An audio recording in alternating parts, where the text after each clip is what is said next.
Hi, this is Tracy Armstrong. So glad that you joined us today. I'm here with a powerful man of God, Rabbi Daniel Lapin, and we're in his home here in the Maryland area. We're so glad that you've joined with us, and I want to just take this opportunity to introduce Rabbi Lapin. He's an author. He is an incredible speaker, communicator. I think he's probably one of the premier communicators on biblical success. And I want you to really gain some information and really learn from Rabbi Lapin today. Hello, Rabbi Lapin. It's good to be with you. Wonderful to be together with you, Tracy. Thanks so much. Thank you. We've done work together. We've done before. A bunch of things together. Yeah. It's always been fun. Yeah, it's been fun. Conferences. I've been to the church different times, and so Rabbi, you're working on different things. You would like to have share anything specific that you're working on, or anything that you are focusing on? Oh, I would rather talk about the things that we've already finished, because I have a bad habit of getting excited about things that may be a little further away from completion. True. My wife puts me in place. Yeah, and keeps me same here. Same here. Yeah, so we thank God for those wives that help us from projecting. A little too enthusiastically or optimistically. Optimistically, Right. yes. So what's happening? Tell us what's going on. Well, our most recent book is called Business Secrets from the Bible. Yes. And what we did there, and this is this book actually. What we did there is we isolated 40 biblical strategies for financial abundance. Okay. And we laid those out in ways that make them accessible to everybody, although they are strategies that have traditionally been employed by the people of Israel in good times and in bad, in hospitable and friendly countries, as well as in tyrannical regimes. So any environment is functional. Exactly. They have enabled the Jewish people to be disproportionately effective with money. That's good. In all times and in all circumstances. And we realized that we had an opportunity to translate these and condense these into 40 of the most powerful and the most effective of these strategies, and that became this book, Business Secrets from the Bible. And of course, the key thing to understand is that, with the exception of somebody, if you have not been appointed to the Supreme Court, or you are not in any other place where you can never be fired. Yeah. In other words, if you're living a normal life, if you are not a university professor, or an appointed justice on the Supreme Court, you're in business. Yes, for sure. That's what, and people don't always understand that. I don't even accept the status of employee. Okay. And don't think of yourself as an employee. I don't care what you do. If you're a social worker, whatever you do, you have customers. There's people you have to satisfy, and that's being in business. That is completely different than the mindset that most people wake up to. They don't wake up to this idea that I'm going to work for myself, or I'm in business. I'm my own entrepreneur. They have this mindset that I'm going to work. I'm an employee of someone else. They kind of dictate my life, my finances, my cap and my scale of income. Absolutely. It makes you feel passive, under others' control, and in many ways it makes people feel like victims. Yes. Yeah. And victims do not succeed. Right. They survive, maybe, that's all. Right. But it's a very, very true thing, and the whole way you might ask for a raise is completely different once you've learned that you are in business as opposed to being an employee. Yes. When you ask for a raise, let's say you work on an assembly line. Okay, you work in a factory. Now, if it's a unionized position, then some of what I say doesn't apply. because at that point your pay is not dependent on your performance. Right. It's a function of union negotiations, and you know, God bless you. It's scheduled out, Yeah, but for anybody in a real world position where you have been employed and it's a deal between you and the person who's employed you, you have to think of yourself as being in business. Now, in this case, you know, if you work for the Boeing airplane company, then in their right to work assembly line in North Carolina, for instance, then you are in business supplying specialized engineering skill. Okay. Right now, you have only one customer. Right. And that's the Boeing airplane company. There's nothing to stop you getting other customers. Right. In fact, you should. Yes. When you realize that if you're only working 40 or 50 hours a week for Boeing, that leaves you with a whole lot of hours the rest of the week that you can find a way to find another customer. Exactly. Some people think of it as getting a second job, but no, that's not a good way of looking at it. No. It's finding another customer. Now, what do if you're the Boeing airplane company and you find that $200 million per airplane doesn't quite cut it for you? You raise your prices. Yeah, that's right. Okay. Yeah. Well, if you're not an employee but you are in business and one of your customers is the Boeing airplane company, and $18 an hour or $20 an hour or $30 or whatever it is isn't cutting it for you, you raise your price. Now, a lot of people think of that as asking for a raise.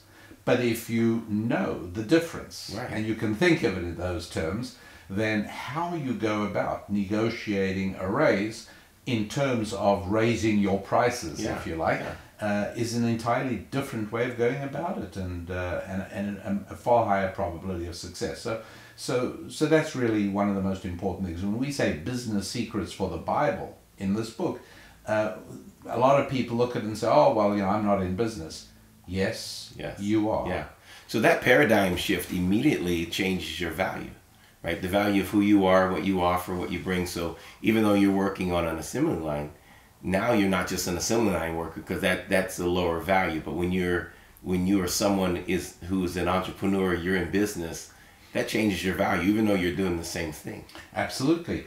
Henry Ford, who was right about a lot of things and wrong about a lot of things, used to say, and he used to whine about it, why is it that every time I want to hire a pair of hands, I've got to get a whole human being with them? And without realizing it, of course, he was looking ahead to the area of robotic assembly. Right. But the truth is that the arrival of robots do not cut back on employment, they increase employment, like every other development has happened. Yeah. And the truth is that the person who is not just a pair of hands, but is a total human being, is able to command a far higher price for his services than a person who's just a pair of hands. Yeah, that's excellent. That's excellent. So it sounds like the principles, the 40 principles, are really paradigm shifts, because that's a paradigm shift. My mind is shifting and changing when you share that. That would you say all of them are paradigm shifts, or they are, and that's why they have to be absorbed. Yeah. You know, I compare it a lot to learning martial arts or unarmed combat. Okay. Where you can read a good book on self-defense. Yeah.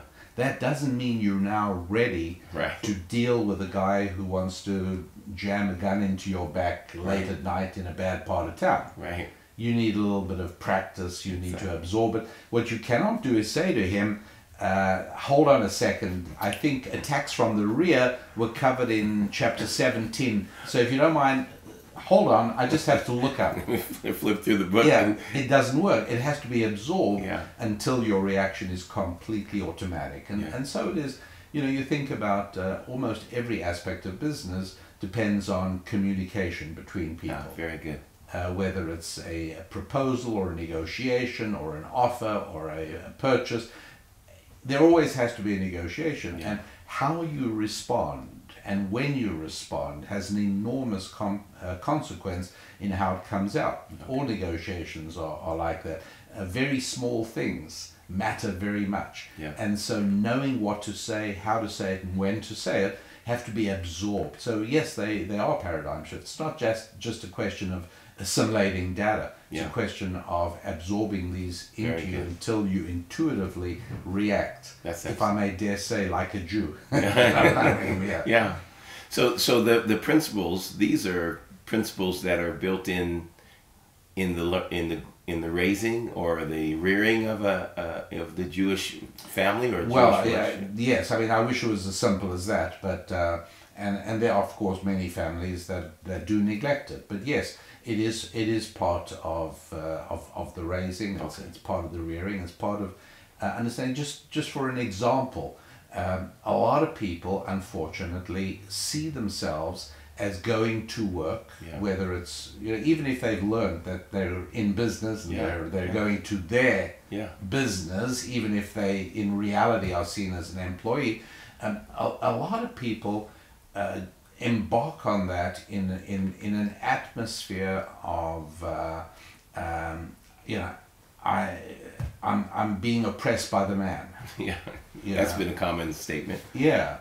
And instead of which, if children see their parents going off to work with a spirit of enthusiastic privilege, I'm going to serve God's other human beings, God's other children. That's what I'm really going to do, and therefore no work is menial. Wow. Because if you go to Washington D.C., the city is filled with diplomats. And you get diplomats from even small little countries. Do you think they have any trouble getting good seats at restaurants? No. None whatsoever. They get treated very well indeed. Why? They're just another human being. They're not better than you and me. Right. But they represent something great. A big important government somewhere. And when you see that every human being, my customer, every one of my customers is a diplomat from God. Every one of my customers is a representative of the Creator. My ability to serve that person with enthusiasm and with a smile on my face dramatically increases, and that becomes very important. There was a study recently, I wish I had all of the statistics, but there's a study that came out of the UK recently on how much people don't like their jobs, how much people don't like their work. Even so much that they would say, don't get an operation, don't get any kind of important work done on you on Monday, because people are not excited about going back to work, and they're just kind of drudging through that Monday. So when you have this idea that I'm serving humanity, I'm serving, and this is not just a job, but this is my business, I am employing myself here, that should change your perspective on going to work. Well, there are a few absolutely reliable correlations for success. And and this is, I mean, we've both studied for many, many years, but this one is not even arguable. The success correlates 100% with people who love going to work. Who are enthusiastic about doing their work. And one of the general rules about human nature is that we tend to feel the way we tend to act. Very good. And so you cannot wait until you feel a certain way before you act that way, because you'll never feel that way. But if you start off knowing how to act, the feelings fall into place. That's good. And so starting off acting enthusiastic about work. Look, we've all, I think, walked into a store or, God help us, a post office, and you can see as the person drags his tail across the floor on his way to help you, he really is not enthusiastic about his work at all.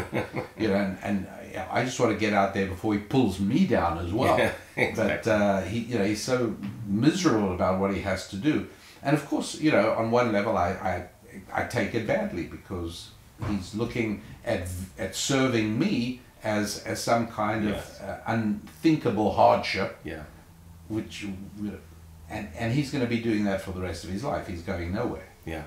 It's interesting because the enthusiasm before the feeling is important. The entheo is the Greek word for that. The foundation of enthusiasm is the root of it. Entheo means to be possessed by God, to be possessed by His poetic ecstasy. So that means when we're enthusiastic, we're actually allowing God to take possession of us. So we go to work with enthusiasm, we're allowing God to move through us. Yes. And then we get to serve God's people better. That's wonderful. No, it's exactly right. It's wonderful. You act the way you'd like to feel. Yeah. And pretty soon you're feeling that way. That's excellent. Yeah, maybe not on day one or day two, but as you begin to absorb that kind of behavior into your whole being, you start feeling quite differently. So we're going to take a break in a moment, but let's say I wake up in the morning, I don't feel enthusiastic. Is Starbucks coffee the best thing for me, or what do I... Well, I wouldn't say Starbucks, because as far as I know, they're not a sponsor of this program. They're not sponsoring. And I do not give out free advertising. It's just, it's a bad policy, that's all. I do transactions, I do deals, and I deliver value, and I expect value. And we want value back. So I wouldn't say that, but no, I don't think that that's necessary at all. I mean, different people have different ways. I think exercise for many people is a wonderful way to start the day. To sort of just force your body to do things that it doesn't really want to do. I think a lot of people find energy that way. I think for a lot of people, starting the day with prayer is a good thing. Very much so. And in general, one of the things that is not good for the human body is the step function, where something moves very dramatically from one state to another.